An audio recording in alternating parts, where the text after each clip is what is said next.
பரணி தீபமாய் தரணியில் ஒளிரும் பரமேஸ்வரனே போற்றி. சிவ ஓம் நம சிவாய.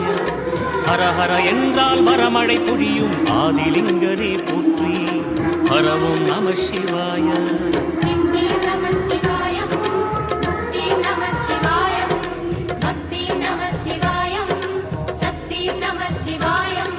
கார்த்திகை திருநாள் உற்சவம் காணும் தீபச்சுடரே போற்றி.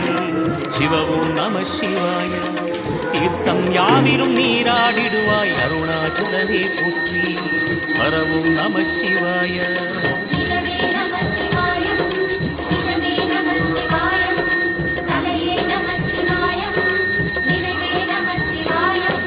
நம சிவாய நம சிவாய ஓம் நம சிவாய. நம சிவாய நம சிவாய ஓம் நம சிவாய.